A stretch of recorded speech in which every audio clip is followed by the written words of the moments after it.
Bom dia, que a paz do nosso Senhor e Salvador Jesus Cristo seja abundante na sua vida neste dia. Não sei quando você estará assistindo isto aqui, mas quando você for assistir, eu espero que você esteja em paz e com a esperança de que em Deus tudo pode mudar, as coisas podem melhorar para nós. Meu nome é Otoniel Teodoro, congrego na Igreja Evangélica Assembleia de Deus na cidade de Paysandu do Paraná, e eu sou um amante da Palavra de Deus e gosto de fazer os meus comentários para que eu cresça no conhecimento e que esse meu crescimento possa te ajudar também a crescer espiritualmente, a crescer com conhecimento, porque todos nós, na mesma hora que nós estamos ensinando, nós estamos aprendendo a respeito das coisas de Deus. Então, quando eu falo aqui, não é porque muito sei, mas porque muito quero aprender. Quanto mais eu busco, mais tenho a aprender, porque ninguém é mestre na palavra de Deus. Somos sempre alunos e sempre buscando aprender mais e mais com o verdadeiro mestre, que é o nosso Senhor e Salvador Jesus Cristo. Neste vídeo eu venho falar a respeito do cristão e a política, o cristão e o comportamento dentro deste contexto, dessa esfera terrena que se chama a política. Muitos perguntam se o cristão deve entrar na política, vamos dizer que se meter com a política, ser candidato, ser secretário de governo, secretário de Estado, fazer alguma coisa relacionada à democracia, à gestão pública e essas coisas todas nas quais a gente sabe que envolve o âmbito humano da coisa, dentro de uma sociedade, a política como num todo, que todos sabem o que é política, né? Mas qual é o comportamento do cristão em relação a isso? Ele deve fazer parte desse contexto? Ou o cristão e a igreja devem ficar totalmente fora deste contexto chamado política? Vamos lá, vamos tentar entender alguma coisa aqui a respeito desse assunto? Olha o que a Bíblia fala no livro de 1 Pedro, primeira carta de Pedro, no capítulo 2, versículo 11, ela diz assim: Amados, como a peregrinos e estrangeiros, eu vos peço que vos abstenhais dos desejos carnais que batalham contra a alma, e que tenhais um bom comportamento vosso entre os pagãos, para que, naquilo que de vós como de malfeitores falam mal, no dia da visitação glorifiquem a Deus por causa das vossas obras boas que virem, por causa das vossas boas obras que virem. Sujeitai-vos a toda a autoridade humana por causa do Senhor, seja ao rei como superior. Seja aos governantes como enviados por ele, com o objetivo de castigar os malfeitores e de conceder honra aos que fazem o bem. Pois esta é a vontade de Deus, que ao fazerdes o bem, caleis a ignorância dos homens tolos. Comportai-vos como pessoas livres, mas não usei a liberdade como pretexto para a malícia. Em vez disso, sede como servos de Deus. Honrai a todos, amai aos irmãos, temei a Deus e honrai ao rei. Vamos repetir esse versículo aqui? O 17. Honrai a todos, amai aos irmãos, temei a Deus e honrai ao rei. Servos, sujeitai-vos com todo o temor aos vossos senhores, não somente aos bons e brandos, mas também aos que os maltratam. Pois coisa agradável é se alguém, por causa da consciência a respeito de Deus, experimente dores, sofrendo injustamente. Afinal, que mérito há em suportar ser espancados por cometerdes pecado? Contudo, Se quando fazeis o bem, sois afligidos e suportais, isto é aceitável a Deus. Pois para isto fostes chamados, porque também Cristo sofreu por vós, deixando-vos exemplo para que sigais os seus passos. Ele não cometeu pecado, também não foi achado engano em sua boca. Quando os insultavam, ele não insultava de volta. Quando sofria, ele não ameaçava. Em vez disso, entregava-se ao que julga de maneira justa. Ele levou os nossos pecados em seu próprio corpo sobre o madeiro, para que nós, estando mortos para seus pecados, vivamos para a justiça.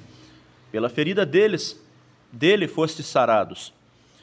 Porque vós éreis como ovelhas desviadas do caminho, mas agora vós estáis convertidos ao pastor e supervisor de vossas almas. Esse capítulo aqui, a partir do versículo 11, o capítulo de 1 a Pedro, primeira carta de Pedro, no capítulo 2, versículo 11 até o 26, é uma aula, até o 25, é uma aula de comportamento humano, na qual aqui fala que como forasteiros, nós não devemos nos contaminar com os desejos carnais, pois estes batalham contra a alma. Que alma é essa? A alma convertida ao Senhor Jesus Cristo. Pois depois que nós somos convertidos, a nossa alma, o nosso ser, o nosso caráter é moldado ao caráter de Cristo. Então, nós não podemos dizer que somos cristãos fazendo aquilo que os pagãos fazem. Então, aqui entra a situação do assunto na qual eu quis trazer ao comentário aqui, que é sobre o comportamento do cristão na política. O problema não está onde a pessoa está, o problema está no que a pessoa faz quando ela está no lugar. Então, o que nós temos que entender aqui é que o problema não está no local onde a pessoa está, o problema está na conduta que a pessoa tem quando está neste lugar. E o cristão, ele precisa brilhar em todos os âmbitos da vida. Mas nós precisamos de exemplo, nós precisamos de exemplos dentro da Bíblia. Não adianta eu, Otoniel, ficar aqui só com as minhas palavras, porque a Bíblia precisa trazer exemplos e trazer respaldo sobre aquilo que eu falo. Vamos para o capítulo 41, capítulo 41 do livro de Gênesis. Conta a história de José, e todos conhecem perfeitamente a história de José. Então vamos aqui para o capítulo 41 de Gênesis, no versículo 40. Olha o que fala aqui. Tu serás sobre a minha casa, e pelo que disseres se governará todo o meu povo. Somente no trono serei maior que tu. Disse mais Faraó a José: eis que te pus sobre toda a terra do Egito. Então Faraó tirou o seu anel de sua mão e o pôs na mão de José, e lhe fez vestir roupas de linho finíssimo, e pôs um colar de ouro em seu pescoço, e o fez subir em seu segundo carro, e proclamaram diante dele: dobrai os joelhos, e pôs-lhe sobre toda a terra do Egito. E disse Faraó: eu sou Faraó, e disse Faraó a José: eu sou Faraó, e sem ti ninguém levantará sua mão e nem seu pé em toda a terra do Egito. E chamou Faraó o nome de José Zafenate Paneia, e lhe deu por mulher a Azenate, filha de Potífera, sacerdote de On, e saiu José por toda a terra do Egito. E era José de idade de 30 anos, quando foi apresentado diante de Faraó, rei do Egito, e saiu José diante de Faraó e transitou por toda a terra do Egito. E aí vem toda a história que todos conhecem sobre o tempo de prosperidade dentro de Israel e o tempo de dentro do Egito e o tempo de escassez, que todos conhecem a história, na qual Faraó teve um sonho e os sábios do Egito não souberam discernir o sonho dele, mas José, que tinha ido ali até o Egito como escravo, ele revelou os sonhos de Faraó e Faraó lhe colocou como governador do Egito.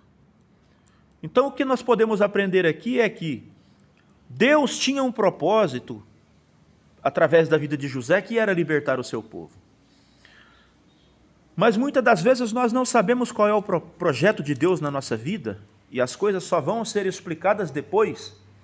O porquê que é que José foi vendido como escravo ao Egito, José não sabia, mas ele foi e cumpriu o seu papel de pessoa temente a Deus e conhecedora daquilo que era correto, daquilo que era justo, daquilo que era íntegro, porque o seu pai ensinou. O seu pai Israel ensinou para ele.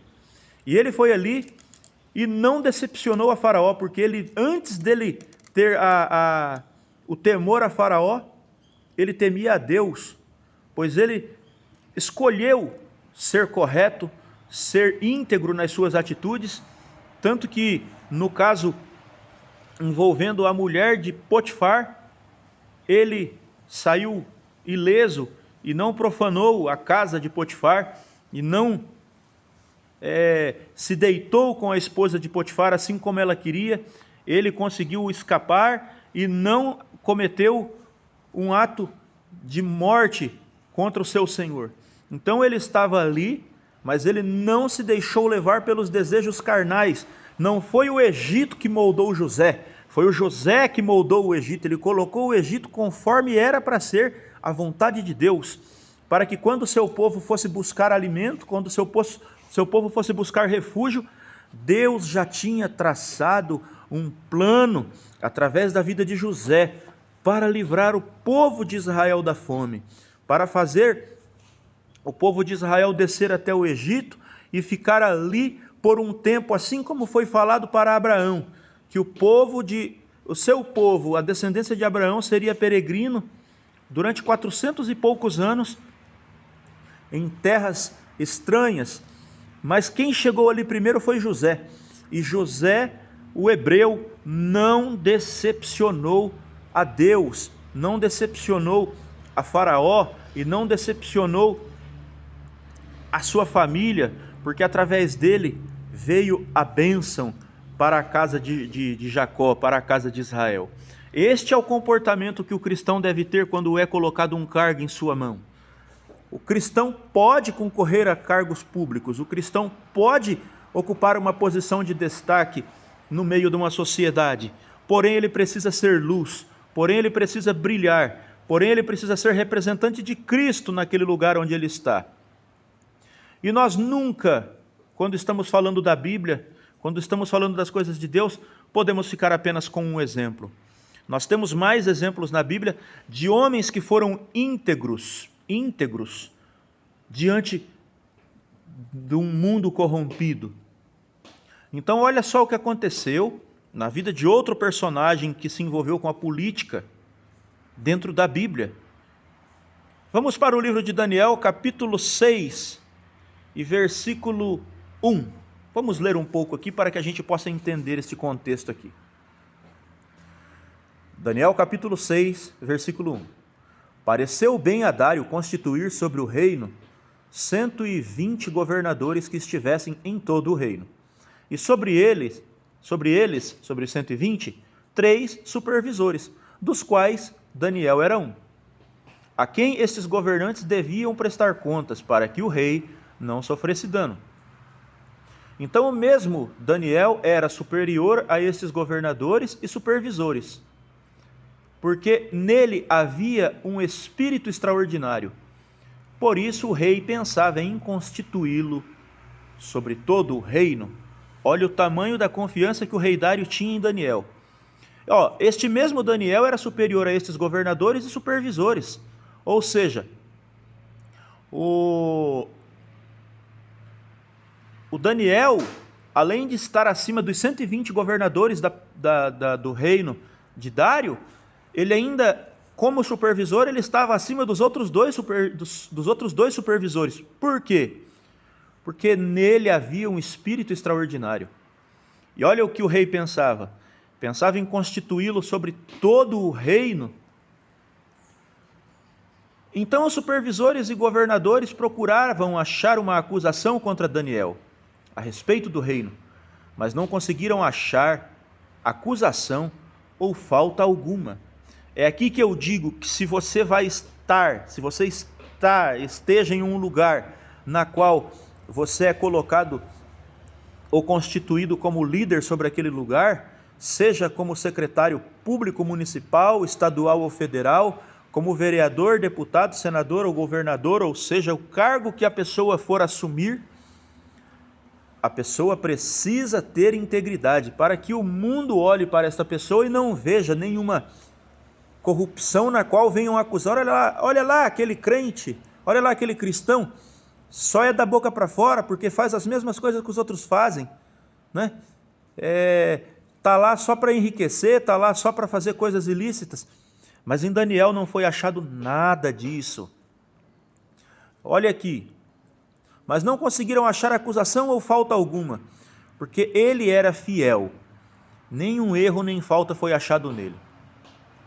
Então estes homens disseram: não acharemos acusação nenhuma contra este Daniel. Olha só, a certeza deles de que ele era íntegro era tão grande que eles disseram: não acharemos acusação alguma. Então não adiantava ficar espreitando, procurando, porque não ia achar, porque ele era íntegro, ele não falhava, ele era fiel ao propósito da qual ele tinha sido escolhido pelo rei.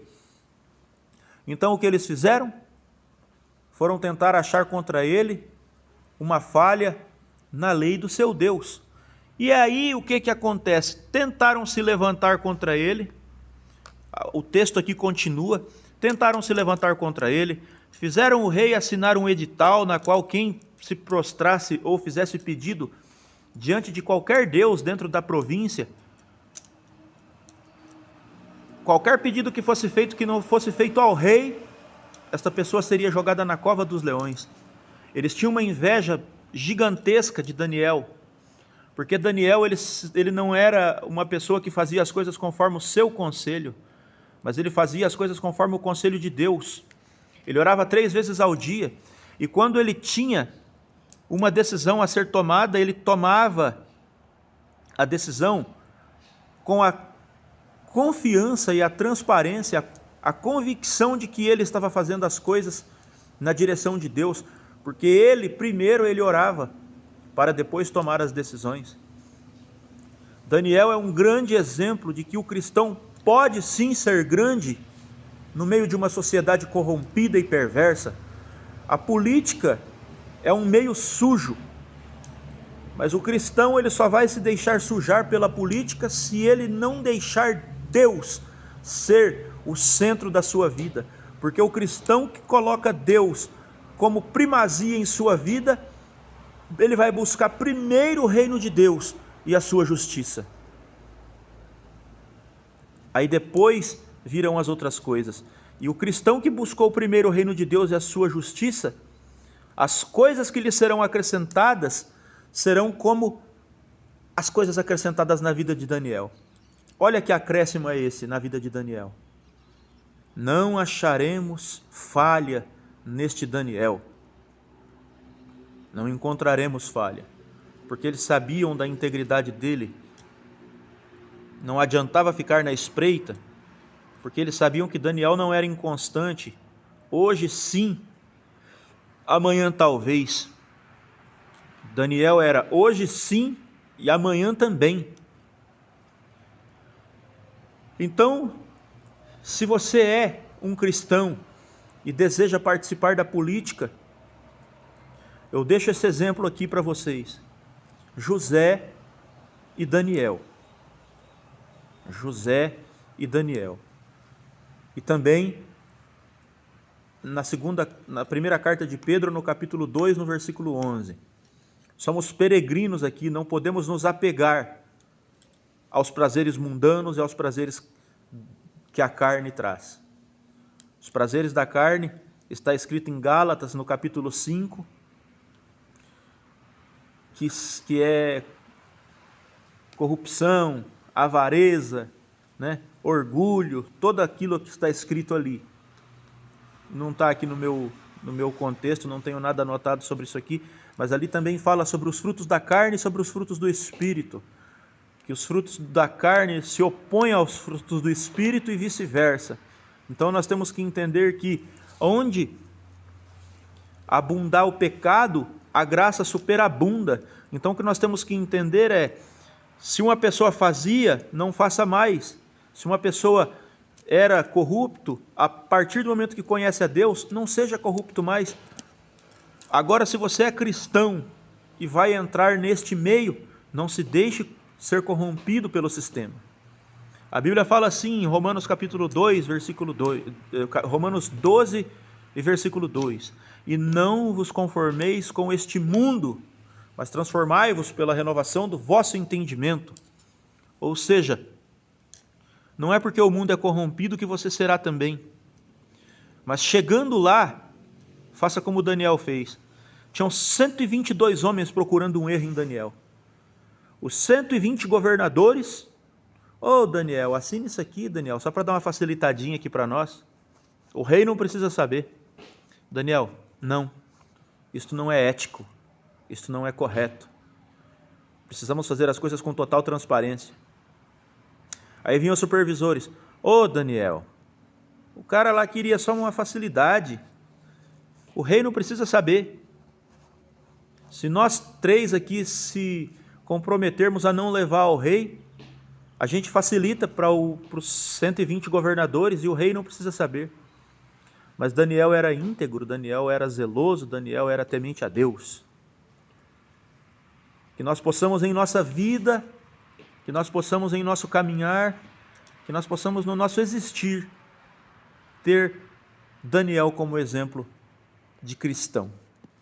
Eu tenho certeza que se formos como Daniel foi, se nós olharmos para Daniel e a sua integridade, nós seremos homens melhores, mulheres melhores, cidadãos melhores, pais melhores, filhos melhores, cristãos melhores.